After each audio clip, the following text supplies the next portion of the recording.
Now, Lowcountry Forever, a public affairs presentation of the Charleston Radio Group.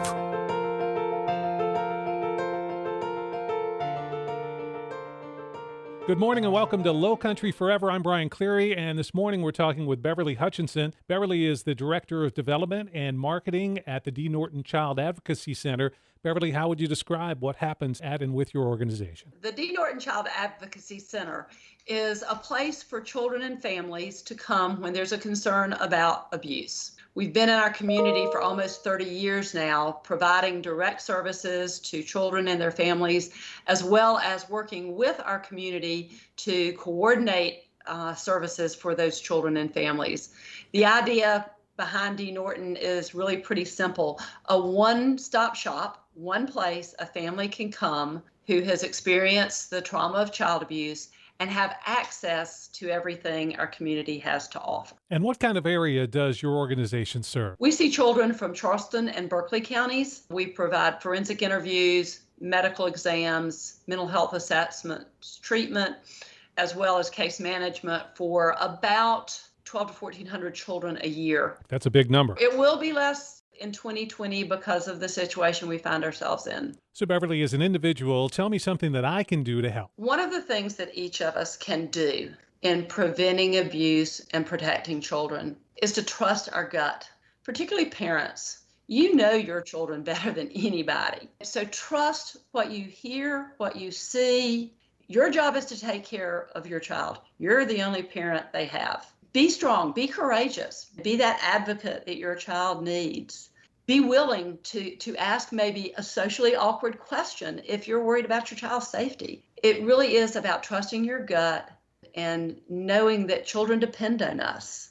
Children depend on the adults to provide that safe environment. That's our job. That's our role in the whole child abuse issue. Each and every adult has an obligation to make sure that children are safe, that this trauma should never, ever happen to a child. But sadly, we know it does. So where should the focus be? Is it the prevention? Is it the cure? It's always, for us, is this balance of prevention, and prevention does work. There are national statistics that show in communities where prevention efforts go up, the incidence does decrease.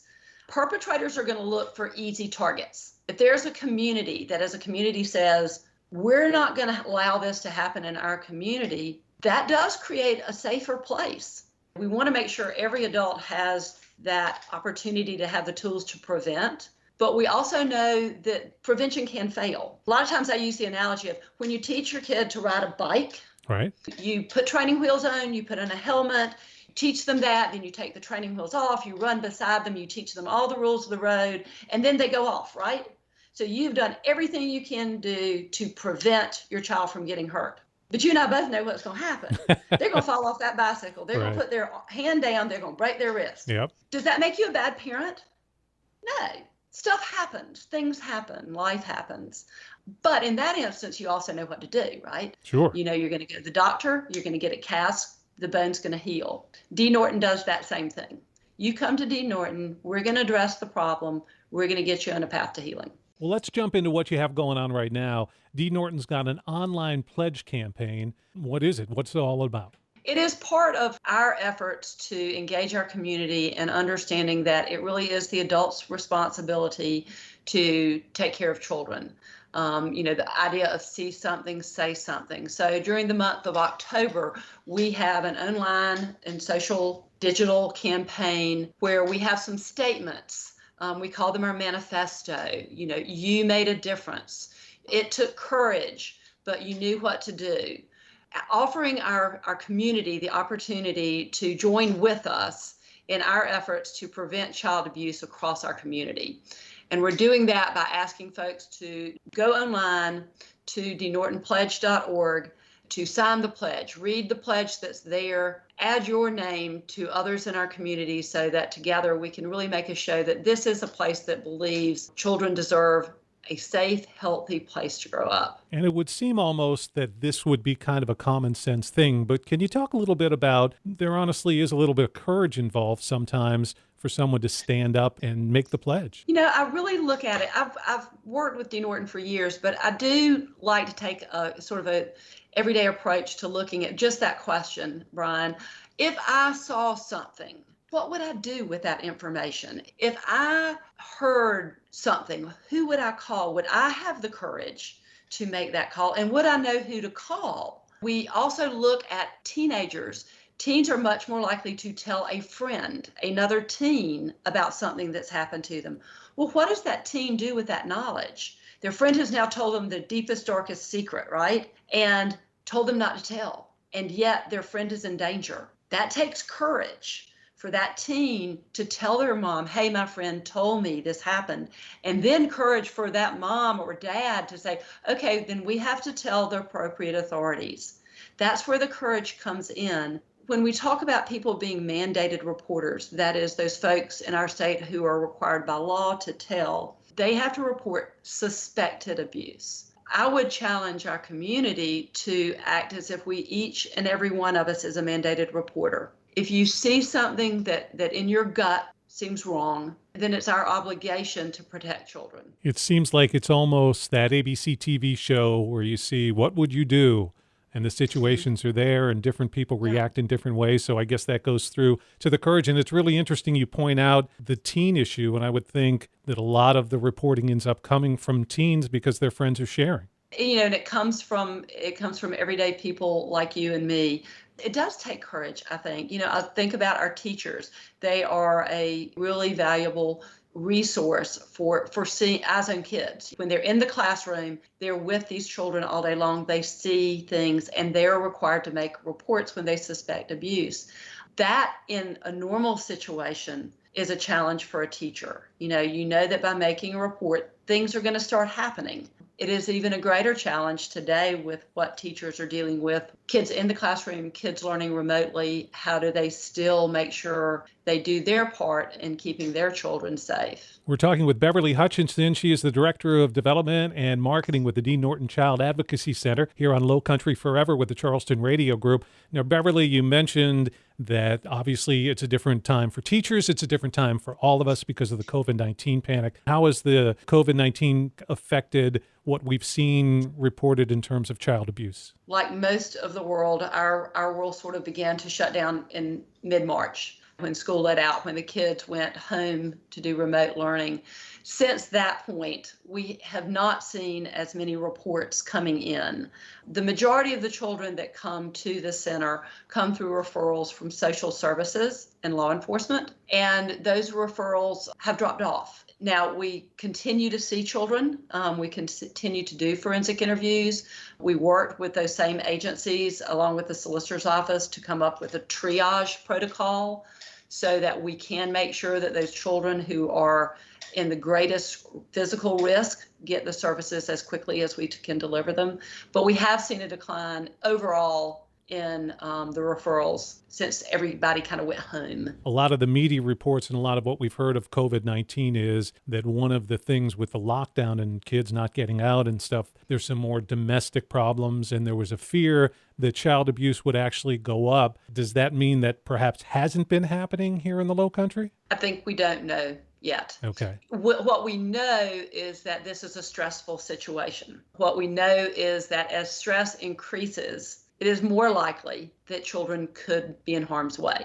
Adults are facing stresses right now we've never faced in my lifetime. So it is a challenge. We just don't know. We anticipate that the numbers will begin to go back up as the world opens up and children are back in places where children usually are, where other adults have eyes on. But we've also done some work to provide resources online for parents who are stressed. We've done 2 or 3 videos that are on our Facebook page and also on our YouTube channel called Mindfulness Minutes, acknowledging that this is a tough time for everybody and we all need skills on how to reduce the stress.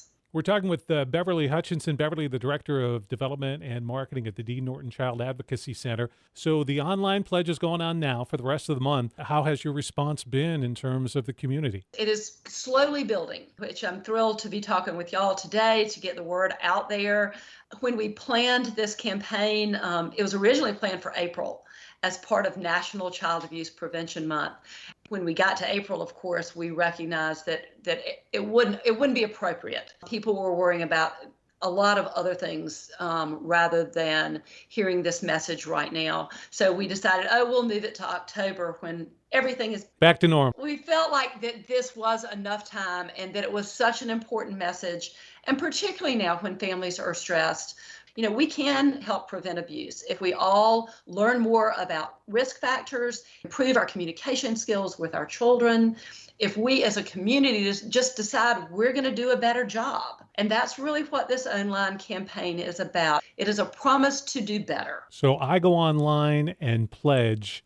What does that mean for me as an individual? That means that you're going to be standing with a large group in our community. We were thrilled to have Mayor Tecklenburg, Mayor Haney, and Mayor Summey all sign the pledge and pledge their support.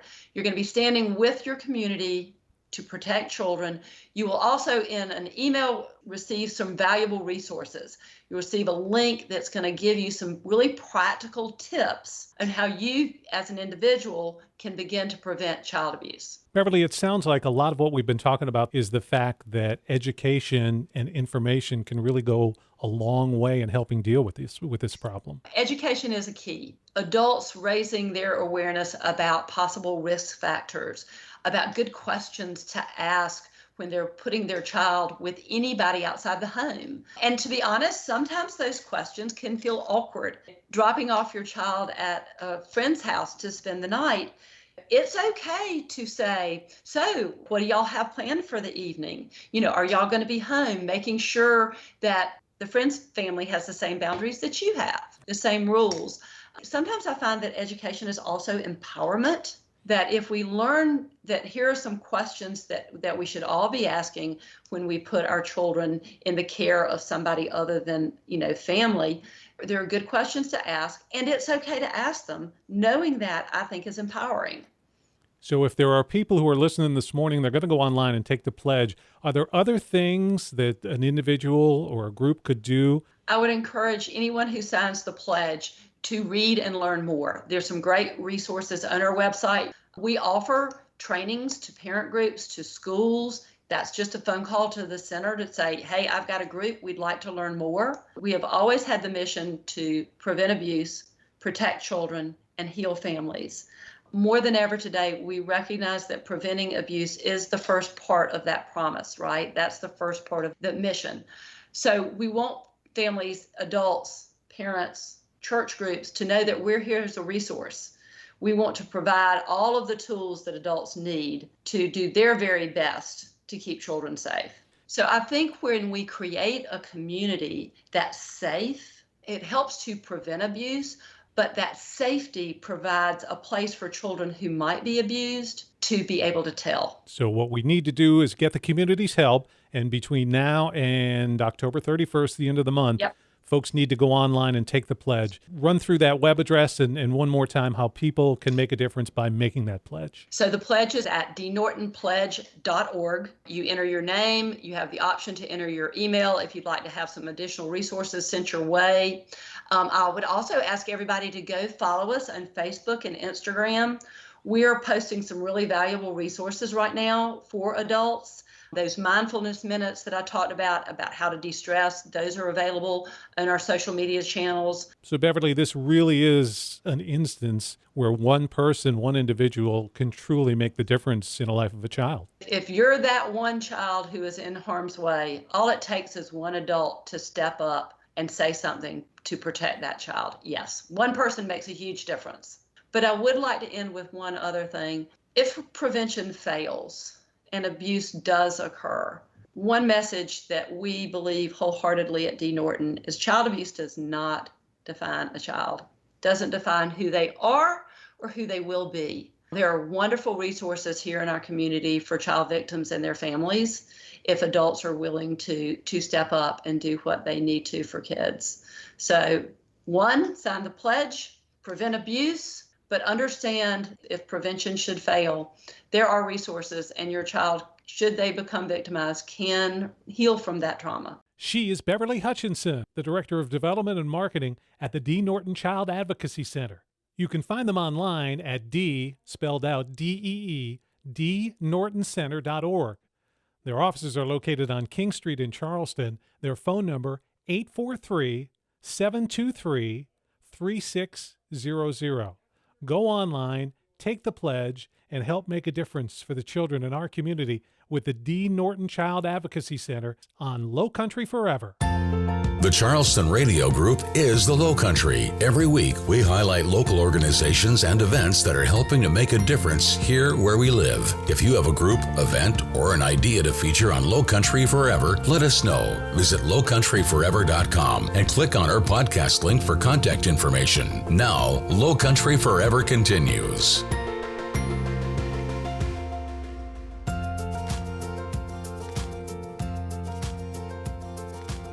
October is well known as Breast Cancer Awareness Month. Founded back in 1965 as a partnership with the American Cancer Society, the original aim of Breast Cancer Awareness Month was to promote mammography as the most effective weapon in the fight against breast cancer. Then in 1993, the Breast Cancer Research Foundation was founded, and they established the pink ribbon as the national symbol for Breast Cancer Awareness Month.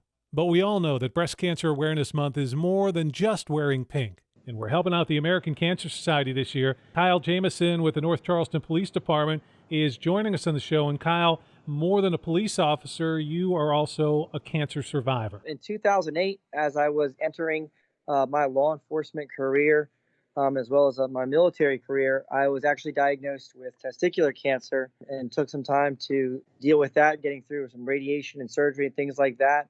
And additionally, being the son of a breast cancer survivor, my mom, Kimberly Jamison, battled with pretty high stage cancer in 2002 when I grew up, and she was, dealing with that. So definitely have a history of dealing with this horrible disease and want to do something to kind of combat that here in the Lowcountry. And when people think about the American Cancer Society, I think they just get in their head that, oh, this is a big national organization and they're doing research and stuff, but they don't really do things on the local level. But That's just not the case. They are able to help local cancer patients a lot. Absolutely, yeah. So the best thing about the American Cancer Society specifically and its involvement in the Lowcountry is a lot of what they do is local. And not only is it just that it's local, but also American Cancer Society focuses on cancer year round. It's not just one type of cancer that they're dealing. Yes, it's October Breast Cancer Awareness Month, and we want to continue to join the fight and bring attention to that type through the rest of the year. When it's not Breast Cancer Awareness Month, they're also still fighting every other type of cancer, bringing awareness and making things happen as a local level. And then this year we have a goal to raise $30,000 with the American Cancer Society, just like we have in years past. And you are part of a pretty unique organization, and a great one because, no one, of course, wants to get cancer, but to be able to say cancer survivor, that really means a lot. One thing that's in cancer survivors will tell you is, when you get diagnosed, it's like as a shock. There's a shock value to it. I can remember when I was diagnosed, and my mom as well, when we talk about these experiences, is you look out the window and just nothing stands still, but you feel as if your life is standing still. And that kind of that alone feeling. And one of the ways that, the American Cancer Society gives back is through their Road to Recovery, where they help offer breast cancer people with cancers going through things like that, rides to and from chemo, because as you know, chemo and radiation really take a toll on the body where you can't drive. So they're doing things locally like giving rides for patients to and from their treatments with chemo and radiation, 24-hour, 7-day-a-week helpline to talk to somebody so you're not alone. And then, just in addition to the research that is going into all forms of cancer, there's been the American Cancer Society has raised $69 million in breast cancer funding and has completed over 168 research grants as of March of this year. So it's just awesome to be part of something like this as a survivor myself. We're talking with Kyle Jamison on Lowcountry Live. Kyle, a North Charleston police officer and a cancer survivor, and in true tough guy, tough cop police fashion, you wear pink because real men wear pink. Absolutely, yeah. Part of that, having the pleasure this year of being the North Charleston Police Department representative of the Real Men Wear Pink campaign. Last year, Chief Burgess was our Real Man Wear Pink and actually came in first place. I am currently sitting in 10th place. Chief Reynolds is in there in the top 10 there as well. And having a little competition with it, making it fun, seeing who can raise the most money for a common goal of fighting out cancer this year. So I have a goal personally of at least $5,000, and you can check me out on the website, ACS, AmericanCancerSociety.org. then find the Charleston area and then donate to my page, I'd appreciate it. And as part of that, you're in a real competition, a tough thing because you're competing even with some big time local celebrities. Oh yeah, absolutely. There's dozens on the national level as well. I think we have a total right here in Lowcountry.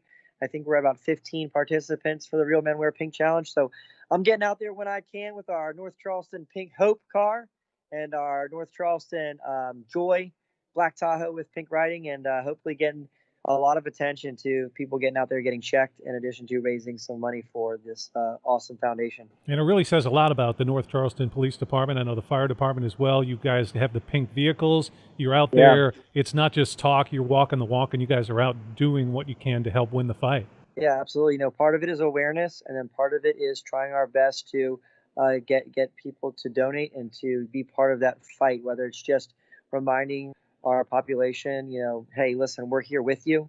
North Charleston sees how devastating this can be. In fact, 1 in 3 are affected by it, whether it's them or themselves getting diagnosed with cancer, or a spouse or a daughter or something like that with breast cancer. It's one of those things that we want to bring attention to and be part of our community understanding for that. And Kyle, you talk about awareness, obviously a lot during Breast Cancer Awareness Month. The focus is on early detection, earlier the better prevention. In your own dealing with cancer, what was the sign? How did that come about that all of a sudden you thought, something's not right? The interesting thing for me, it was just I'm a man of faith, and there was no prior knowledge except for the fact that I went to get a regular checkup, a physical, for the coming into the police department actually, and during that regular physical, I was checked, for the cough, and there was something irregular there. And so maybe something that I could have found if I did regular checkups myself. But for men as well, men deal with testicular cancer. You can be young. I was at the time 26, 27 when I was diagnosed. So, young guys don't think about it. Same with young women with breast cancer, don't think about it. But it's generally speaking, it's a genetic disease, So it's one of the things that, you don't have to have done anything to cause it yourself. It can just be genetic. So getting yourself checked regularly, checking yourself regularly is critical in detection. And, especially now, a lot of people are concerned with going to the hospitals and things like that. And because of COVID-19 and the dangers of that, we're seeing issues with people not getting early detection. And we got to try to combat that as best we can. So in addition to making a donation and helping you in the Real Men Wear Pink Challenge, there's other ways that people themselves can help. Each year, the American Cancer Society holds a Making Strides event. This year, because of COVID-19, going to be a little different. On Halloween morning, we're looking forward to the Making Strides Car Parade. So to help mitigate some of the COVID-19 issues that we've been, dealing with over the last couple of months, with the normally is kind of a big party and celebration of life, if you will. This year, we're still going to be doing a celebration of life, but it's going to be via car parade. So decorate your cars. We want to see all those breast cancer teams out there, because not only is part of the donation raising a Real Men Wear Pink, where there's also teams out there that have created pages for their teams, for their survivors, to honor those who may have lost the fight. But there's also going to be the people out there. Our pink car will be out there, but we want those people to show up with their cars all decked out, and we'll do a parade out there. The event is going to be on Saturday, October 31st, here in North Charleston at Riverfront Park, and it's going to be in the morning. So we're going to start at 8:30 in the morning, so we encourage folks to maybe get there a little bit early, start decorating your cars, and we'll have one of those parade types to just help mitigate some of the issues related to COVID-19, especially knowing that those who may be fighting cancer might be in a little bit more of a immunodeficiency at this time. So we want to kind of keep the person-to-person contact limited, but at the same time celebrate that fight that these people are going through and honor those who have fought before. And Kyle, in your situation, you're a cancer survivor. I'm sure you have conversations with people who are going through that. That's got to be a good thing in one instance, but a challenge for you as well. I mean, you've kind of been there, done that, and here's some people that it's a fearful time when someone says you have cancer. It is definitely one of those things that you're like, because, certain times doctors can tell you whether or not what stage it's at, how severe it's at. Sometimes as if someone, not knowing a lot about cancer, first getting told or diagnosed with cancer, your mind races to the worst case scenario. But one of the things is that I noted that to talk to. In fact, this morning we were at an event with a Berkeley County dispatcher who was recently diagnosed at around 32 years old with breast cancer. Is got to lean on your faith, got to lean on your family, and you got to stay positive. And so for me, those three things were key, and that's staying positive through it, but allows me to have a pretty good perspective to share with others when dealing with cancer and dealing with other survivors. We're talking with Kyle Jamison from the North Charleston Police Department, a cancer survivor. How much more pink is in your closet than, say, 10 years ago? Oh, man, a whole lot more. So I wore a little bit for my mom in 2002, and, we did the head shaving thing to show support and unity with our mom. But a lot more today, especially because there's not a whole lot of pink these days in a police uniform. However, one of the awesome things about our department is, like I said, we've really pushed the cancer initiative as part of our community. We realize that it's a huge segment of our community in North Charleston. So Chief Burgess got us last year, started our pink badge campaign. So officers were able to donate to the American Cancer Society, and in their donation got to wear a bright pink breast cancer awareness badge. We're also helping by raising money by allowing officers to wear pink undershirts under their uniform to show off their support. For me, I try to write with my pink pilot pens. I got my You're all in. Strides breast cancer. I am all in, invested in this opportunity this month in October to bring awareness and aid to that cancer. And so the campaign that you're in now, the Real Men Wear Pink, it goes right through the end of the month. Absolutely. All up until October 31st. We can accept donations. They'll probably close the door on the donations on October 31st at some time. We're hoping the total goal this year through all of our Real Men Wear Pink is $30,000. So we're looking forward to it. It's a great thing because that money stays locally and then helps out folks here in the Lowcountry and the Cancer Society does, as you said, so many different things. It helps in so many ways.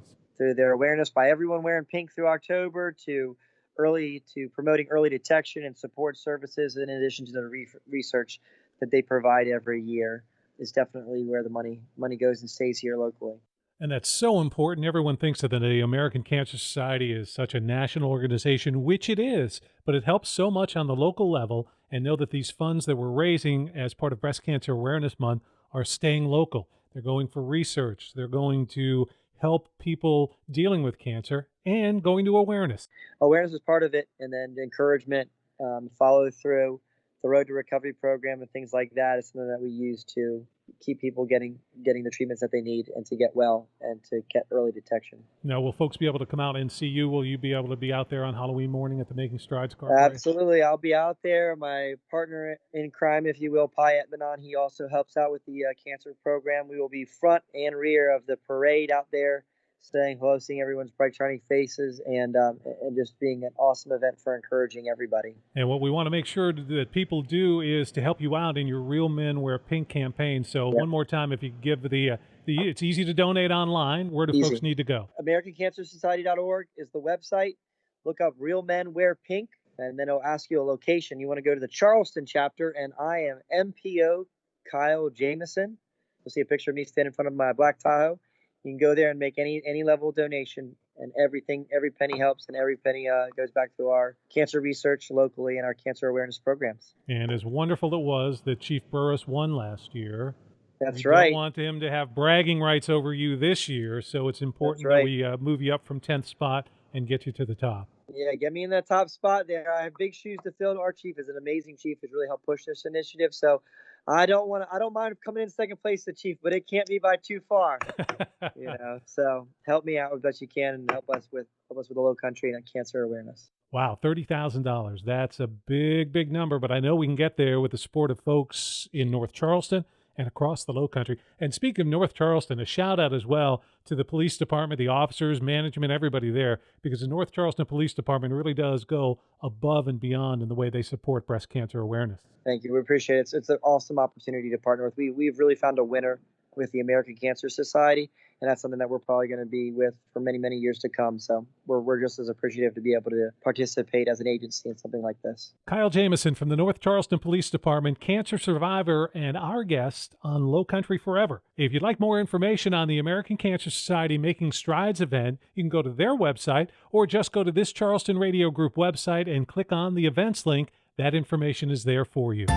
Thanks for listening to Lowcountry Forever. If you missed any of this week's show, there's a complete recording under the podcast link at lowcountryforever.com. Lowcountry Forever is a public affairs presentation of the Charleston Radio Group.